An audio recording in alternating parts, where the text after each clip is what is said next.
No one's ever seen that part of your life. For the people on the internet, why don't you explain what that means? Still figuring it out. He was kind of like almost out of commission. So we wrote it in. It looks amazing. I saw, oh, this is actually a profession. At 10 years old? Yeah. Okay, so this happened early. David, is a kid that just wants to see some action. Did you not want to throw away the child and you want to make believe the rest of your life? There's lots of chatter. And some of the chatter is that the action of the show looks really cool. So congratulations. I'm with the second unit director, Kris Kimlin, who I've worked with for many, many, many years. Kimani, who I've started working with on House of David. Stunt coordinator, second unit director. For the people on the internet, why don't you explain what that means? I think we're still figuring it out. Yeah, exactly. No, I just, the correlation between the second unit director and the stunt coordinator is that Kimani really builds a sequence of action. And then we get together, we discuss how the story and the action can coincide, and kind of build a sequence that amplifies the story while also building up some entertaining action. And stunt coordinators, I mean, it's fairly simple. But what is sort of like the multifaceted aspects of that job? Well, stunt coordinating is we're designers.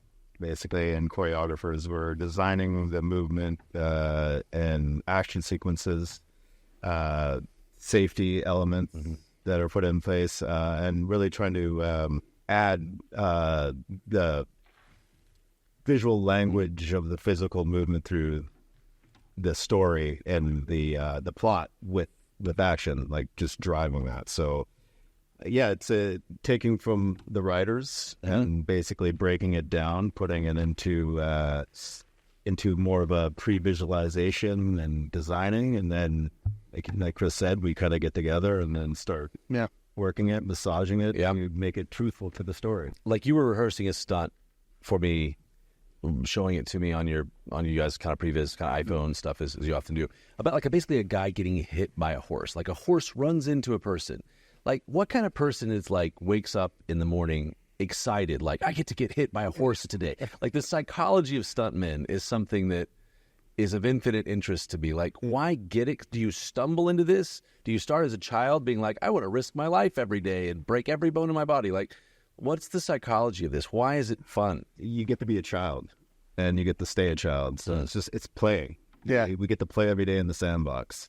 So, and I think there's this kind of young at heart thing with stunt performers. They just want to stay there, like don't want to grow up, like Peter Pan. They never want to grow up.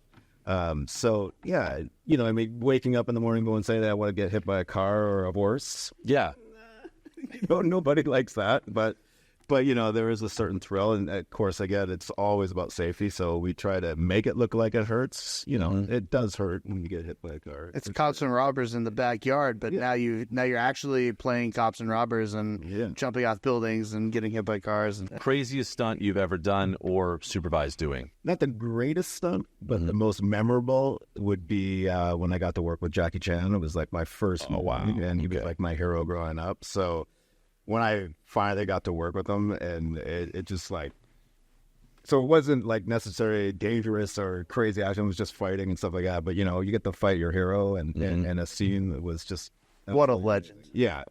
And was it at a point where he was still?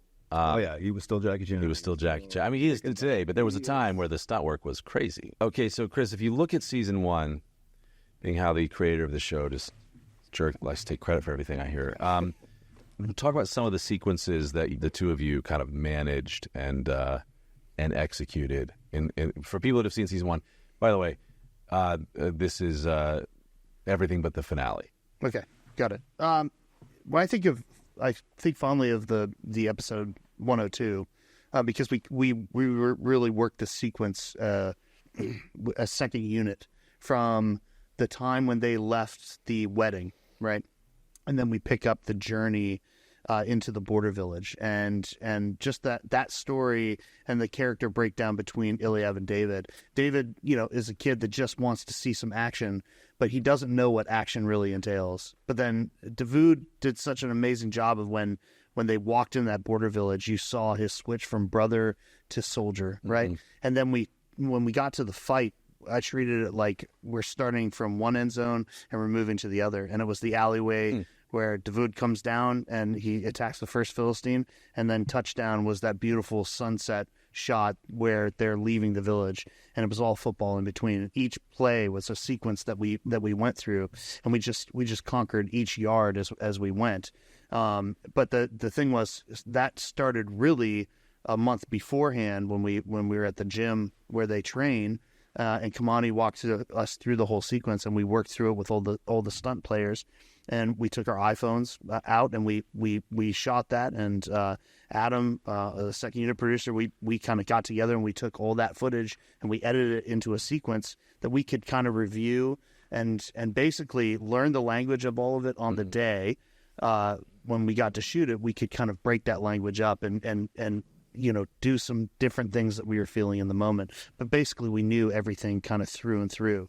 And then, the ability to walk through all that action, but keep it about the character. The thing I love about that piece is you really see kind of a wide-eyed David seeing things he's never seen before. He got his wish. He got everything he asked for, and even more, especially right at the last sequence. And then just to end it with that beautiful shot at the end with that awesome, there's so many cool stunt terms like dead man and all these different things. Dead man, actually, that's one of the things I most want to describe. It's so much fun, but I love that spin the Dov does and the toss. And instead of just making it about a guy with a spear where he tosses it, and then we cut to the spear going in, we actually ignore where the spear goes, and it happens in the background, and we whip over, and it's David's wide-eyed, oh, wow, this is way more than I ever expected. Yeah. And that's just beautiful storytelling mixed with the action. I think that's what's important about that sequence is... It's action through stuff. I remember when we did American Underdog together, a football movie, it's like I only want to do plays that are meaningful to the story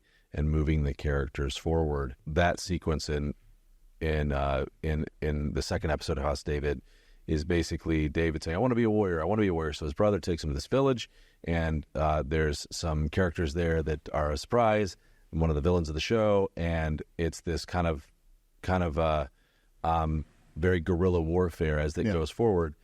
The story point is that David sees his brother turn into this visceral, primal warrior that he is, and then it's David saying, whoa, do I really want this? Like, he sees it for the first time. So there's some story that needs to be developed. A lot of that, what people need to understand is what's in the show was not necessarily in the script, or something different was in the script. A lot of times in the show like this, you have to modify what we write to the environment that we're able to get. It's not like we can just build everything. This is a location-based show. So what's the process of you saying, okay, I want to tell a story through this action sequence, and you sort of break it down and build it and design it? What's that process, and how long does that typically take? And then all I know is you get to set and everybody knows their stuff and it's awesome, I think, of course, starts at the written word, and then location. We like to know our locations first before we start designing, because you do have to adapt to your environment or pivot. There could be something in the way that you can't get through, or you got to go around. What's a creative way to get around that object, or putting something else in, like jumping in that sequence, which I don't think it made, where he jumps down off after he throws the spear. Yeah, that's right. We cut that. Sorry. It was so much good stuff. But I thought we had behind the scenes, or one of the promos. Yeah, that you guys put out, the Wonder Project put out. I think on that's in there. Yeah. You guys do have it. Yeah, so it made the trailer. It made it. I remember in that sequence specifically was I think Michael injured his shoulder. Remember, we had that's right. We had a lot more action for him to do, rolling and evading and scampering away as Eliav is fighting his way through. And he was kind of like almost out of commission. So we wrote it in. So we kind of wrote it in. But it raised the stakes too, because now he's in a more perilous position. If he can't be defended. A blessing in disguise. What Orson Welles said, the absence of limitation is the death of creativity. A lot of times these things that happen end up benefiting you. So we talking about that sequence and some of the elements of it, just for people that are interested in the technicality of it. I think you used it there, and it definitely used it when David is injured in the very beginning of the first episode. But it's called a dead man, basically. Can you describe, just to understand how hard stuntmen work?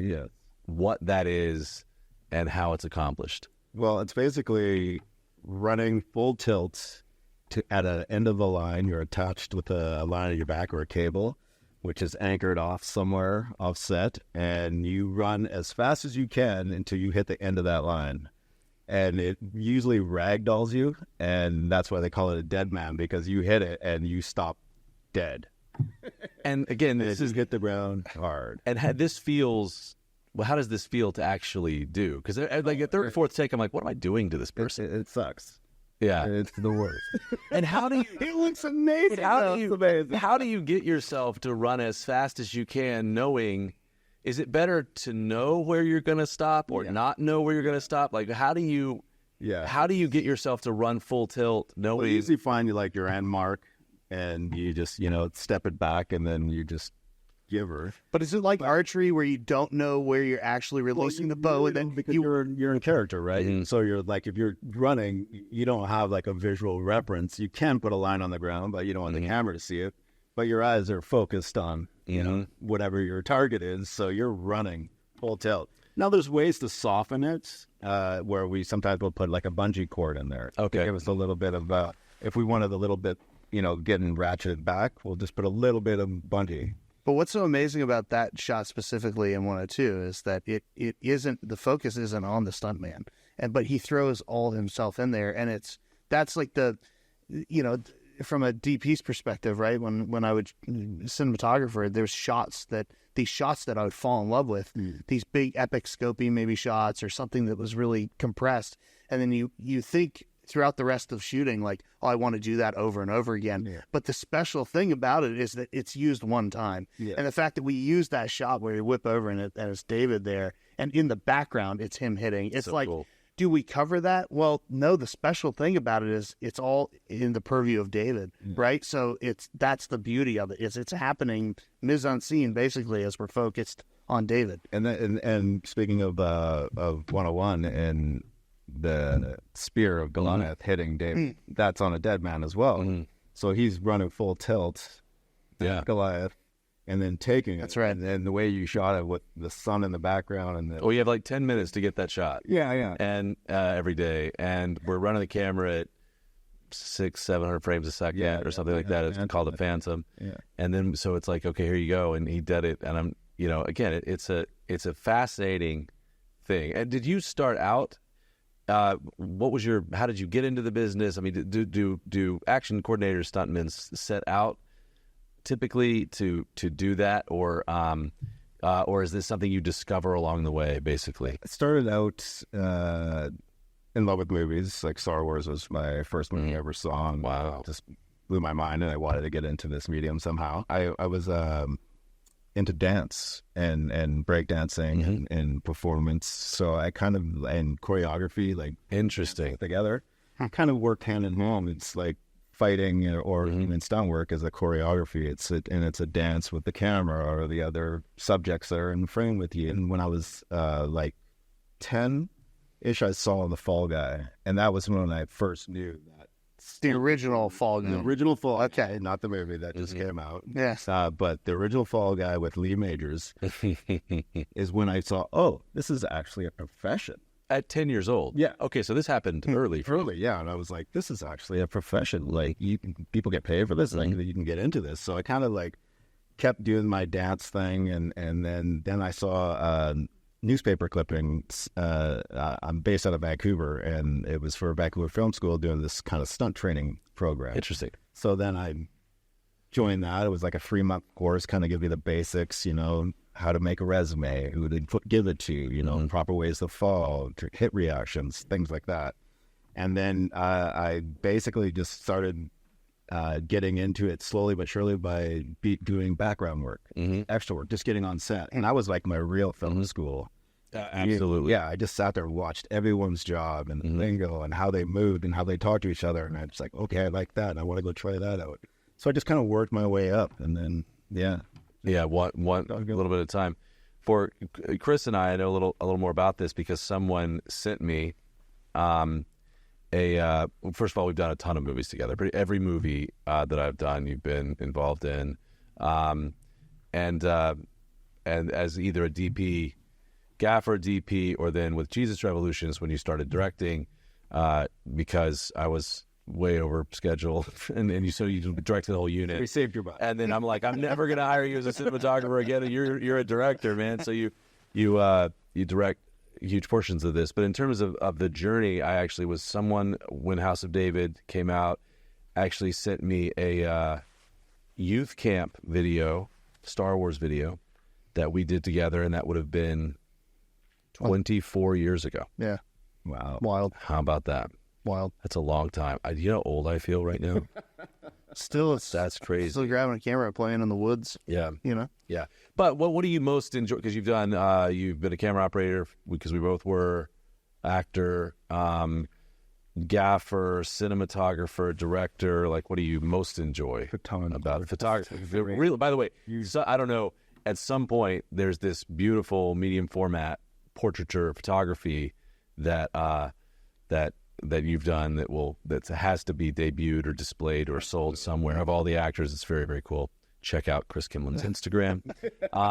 But what do you most enjoy about the business? I was telling Adam, my producer, that we're going to look back at House of David pretty fondly with second unit. Mm-hmm. One day we're going to look back and go, we had a lot of freedom that maybe we aren't typically used to having, being able to take entire sequences. I just love storytelling through the visual medium, and that's my favorite part about it. I love working with actors. I think Ed Zwick said it best. He goes, "There's nothing more enamoring than putting a star in front of the camera, yep, and watching them do what they do." And there's something really special to that. With this show specifically, working with this cast, it's unbelievable. Their performances are so rich, but also the fact that we're doing it for real. Like, we're out there in the elements. I know that we're in a soundstage right now, but so much of the show is out. This is the anomaly. This is the anomaly. And even so, when we're doing this stuff, it's like, how do we piece it together with, when we're doing action, how do we bring in the scope of shooting in Greece, this amazing country that shows so much of it, but then also, can we put these actors or these stuntmen, a lot of cases, stuntmen, stunt doubles, into the elements, and then we can pick up, close-ups of faces on maybe something like this, or go somewhere else. The puzzle pieces of doing a show like this is probably the most fun aspect of it, because you may be shooting in Navassos one day, but we may shoot in Klemutsi Castle the next, and then how we kind of piece those together and kind of create a region, and then being able to work with Kimani and come up with these imaginative sequences of action, but also it's so much more than just fighting too. It's involved so much with the horse riding, and then with the more intimate details, like I'm super proud of the work that we did with Goliath, and even though that's not a fight sequence per se, we took I think that people can look at the character of Goliath and just think big brawn and massive human being, but there's a real emotional character there. The old Goliath storyline in the 6th episode, it's really something the second unit took. It was almost like its own short. Yes, basically. Yeah, that was its own. That was and that could be talked about as well, about shooting giants and force perspective. But that moment when he finds his mother dying, it was really special to see. Yeah. Even though that was an action sequence that we worked out with Ashraf and with Sean, but then also watching Martin come in and just put an emotion into that, and something that maybe was going to be very unexpected. No one's ever seen that part of Goliath. That type of stuff makes me to hear really as him. Yeah, just so everybody knows how we make the show.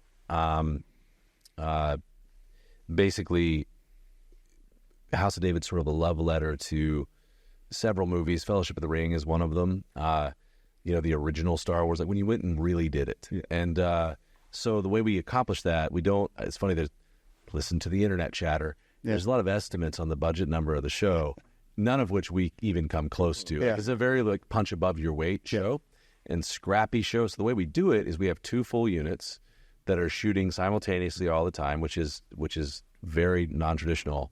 And that's the way we do it in the amount of time we have. And we really take advantage of the practical locations in Greece, of which many are beautiful. So instead of a second unit just doing action shots or stunt work or sequences, our second unit, I mean, I don't know, it's somewhere between, I would say over 20% of the first season, if not more, was done entirely by the second unit.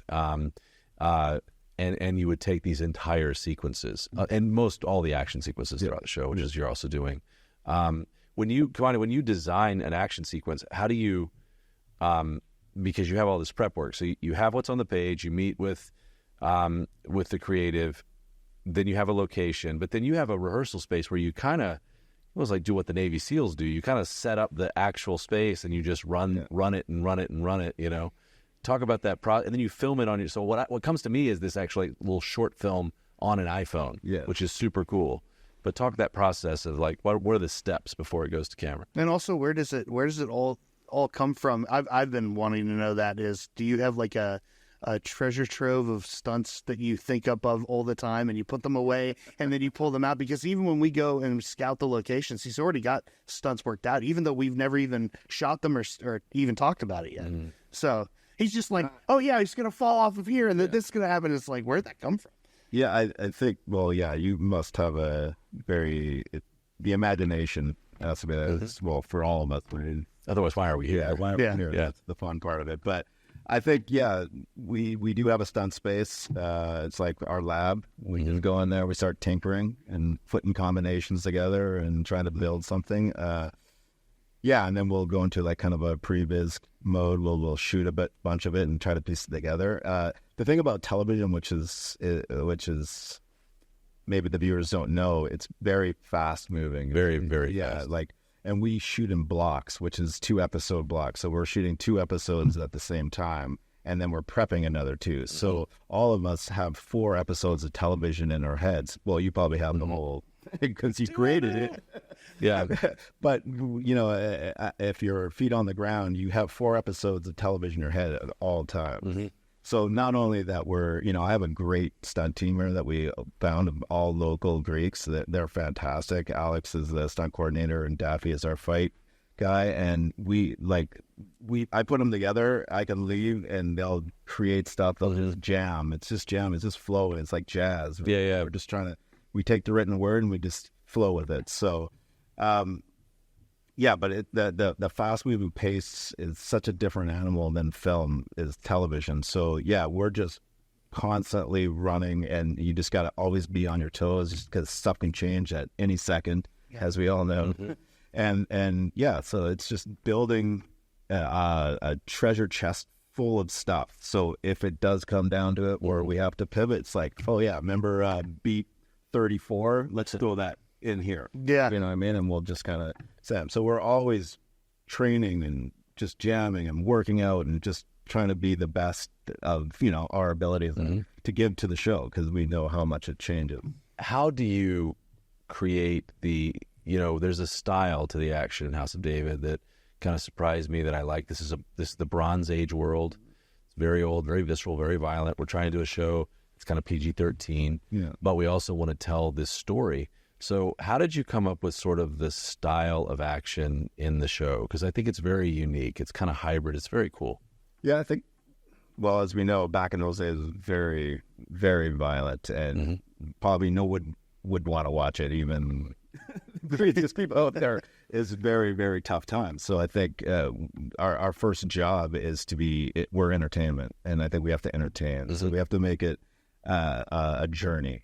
So I think the style is still try to stay true to the Bronze Age, but it's also try to be fantasy driven a little bit, like a little bit more entertaining and magical. So I don't know. It's that hybrid. It was a very challenging to find. You have to create your own reality. Basically. It's like your own little bubble, and you got to try to, you go too far, then you're like, oh, that's too much. You want it to be for most audiences. So it was a very fine line, because of course we could go full on Yeah. But I think that takes away from the show. Yeah. 'Cause, you know what I mean? I think this show is more than that. It's a unifying experience, so you want to be able to have, I want my kids to be able to watch it. A good mix of that, in my opinion, is when they're running from a quiche after they've been to the border village. Like it's just high concept enough, in some of the sword wielding and knocking the guy off the side of the mountain,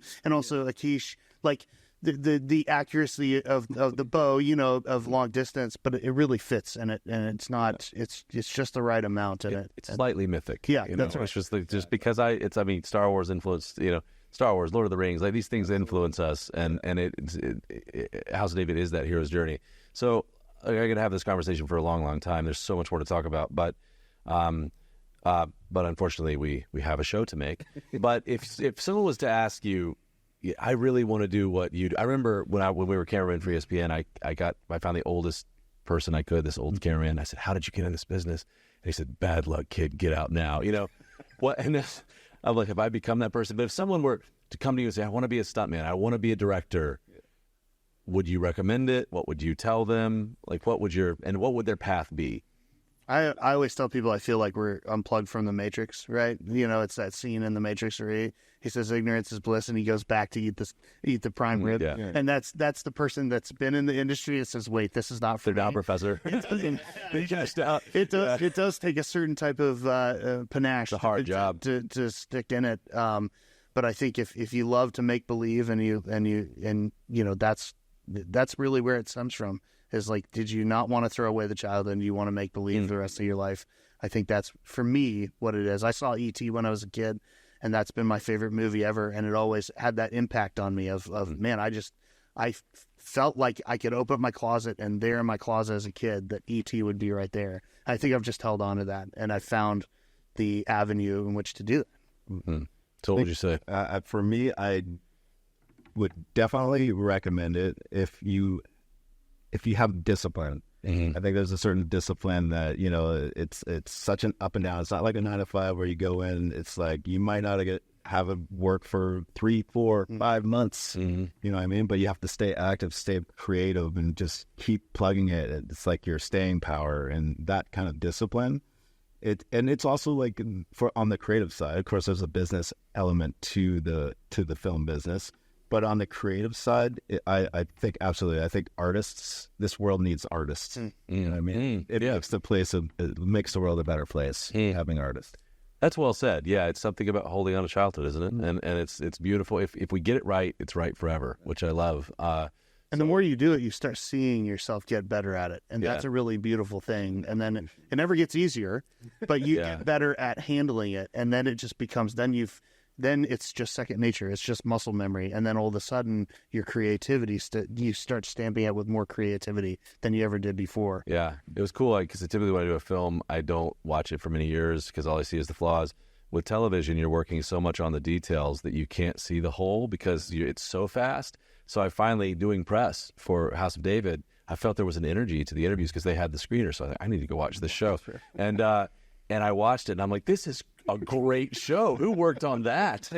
But a lot of it was the action sequences were visceral and good, and the work was spectacular. And it really is it's a symphony of art. It's a team of people, and it really is so collaborative. You guys have done a great job, and with the action sequences in House of David. If people want to follow you to like, where do you post on? You're on Instagram, Kris Kimlin. At Kris Kimlin. I'm on Instagram too. Kimani. Cool. If you want to follow the work of these two guys, check it out. Can we come back for season 2?